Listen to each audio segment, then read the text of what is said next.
দেশে বৈধ অবৈধভাবে বসবাস করা বিদেশির সংখ্যা কত তার সঠিক হিসেব নেই সরকারি বেসরকারি কোনো সংস্থার কাছেই।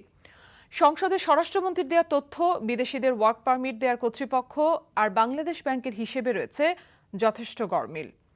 অথচ প্রতি বছর বিদেশিরা এদেশ থেকে নিয়ে যাচ্ছেন প্রায় 40,000 কোটি টাকা, যা কষ্টার্জিত প্রবাসী আয়ের 1/3 সমান। শিল্প খাতে কর্মরত বিদেশিদের নিয়ে আবু সালে জহিরের 3 পর্বের ধারাবাহিকের আজ দেখুন প্রথম পর্ব। বাংলাদেশে বসবাসরত বিদেশিদের সিংহভাগই কাজ করেন তৈরি পোশাক শিল্পে। কম্পোজিট টেক্সটাইল মিল, ওভেন ও knitwear industry, sweater factory, buying house ও মার্চেন্ডাইজিং কোম্পানির কারিগরি বিভিন্ন পদ থেকে সিদ্ধান্ত প্রণেতা স্তরে কাজ করছেন এসব বিদেশিরা। দেশের দক্ষ জনবলের অভাবেই অনেক বেশি বেতনে বিদেশিদের নিয়োগ করছে দেশীয় প্রতিষ্ঠানগুলো। প্রতি বছর এক্সপ্যাট্রিয়েটদের পিছনে বাংলাদেশ থেকে প্রায় $4 বিলিয়ন আমাদেরকে পরিশোধ করতে হচ্ছে। আমার দেশের টেকনিক্যাল এডুকেশনের অভাব, আমার দেশে মিড লেভেল ম্যানেজমেন্ট ওইভাবে গড়ে ওঠে না, কারণ আমাদের জন্য শিক্ষার মান অনেক নিচে নেইবারিং কান্ট্রির তুলনায়। সংসদে স্বরাষ্ট্রমন্ত্রী বলেছেন, দেশে অবৈধ বিদেশির সংখ্যা 910 জন, আর বৈধভাবে বসবাস করছেন 1,11,000 বিদেশি নাগরিক, যাদের মধ্যে 20,600 ভারতীয়। অথচ গবেষণা প্রতিষ্ঠান সিপিডির 2015 সালের তথ্যে দেখা যায় 5 লাখ ভারতীয় নাগরিক বাংলাদেশে কাজ করছেন, যারা 2013 সালে ভারতে পাঠিয়েছেন 30,000 কোটি টাকা। ভারতীয় সংবাদ মাধ্যম সিলিকন ইন্ডিয়া একই তথ্য জানিয়ে বলেছিল এই সংখ্যা আরও বাড়বে। এদিকে বাংলাদেশ ব্যাংক বলছে 2 লাখের বেশি বিদেশি কাজ করে, কিন্তু অর্থনীতিবিদদের আশঙ্কা অবৈধ বিদেশি নাগরিকদের নিয়ে।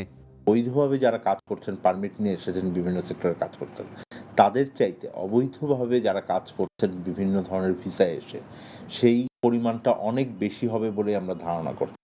এবং যেহেতু এইটার পরিমাণ অনেক, সেহেতু এটা একটা চিন্তারও বিষয় হচ্ছে যে তারা কোন কোন সেক্টরে কাজ করছেন সেটা আইনের ভিতরে কিন্তু নাই। যে কয়েকটি কর্তৃপক্ষ বিদেশিদের কাজের অনুমতি দিয়ে থাকে তাদের অন্যতম বেবজা। 3 দিন অফিসে গেলেও দেখা পাওয়া যায়নি সংশ্লিষ্ট দায়িত্বশীল কর্মকর্তার। ইমেইল করে পাওয়া যায়নি উত্তর। পরে ফোনে জনসংযোগ কর্মকর্তা জানিয়েছেন, বেবজার অনুমতি নিয়ে বিভিন্ন ইপিজেডে কাজ করছেন 2 থেকে 2,500 বিদেশি। এনজিও ব্যুরো কতজনকে অনুমতি দিয়েছে জানতে চেয়ে ইমেইল করলে নিরাপত্তার কারণ দেখিয়ে তারা জানায়নি সেই সংখ্যা। তবে বিনিয়োগ উন্নয়ন কর্তৃপক্ষের অনুমতি নিয়ে এখন দেশে কাজ করছে প্রায় 18,000 বিদেশি।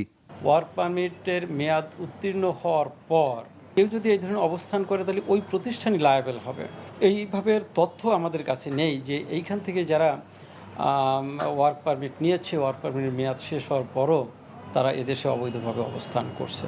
তৈরি পোশাক শিল্পে বিদেশির সংখ্যা কত তা জানা নেই বিজিএমইএর, কারণ তারা গার্মেন্টস মালিকদের চিঠি দিলেও বেশিরভাগ মালিকই জবাব দেননি চিঠির।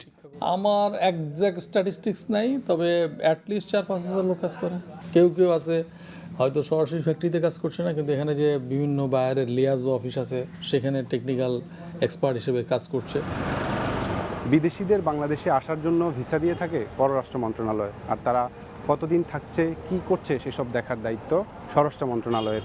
আর তাদের কাজের ওয়ার্ক পারমিট দিয়ে থাকে মূলত এনজিও ব্যুরো, বেবজা ও বিডা।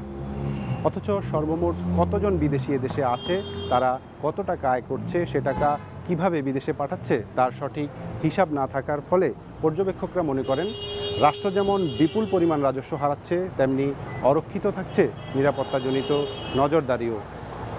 আবু সালে জহির, এনটিভি নিউজ, ঢাকা।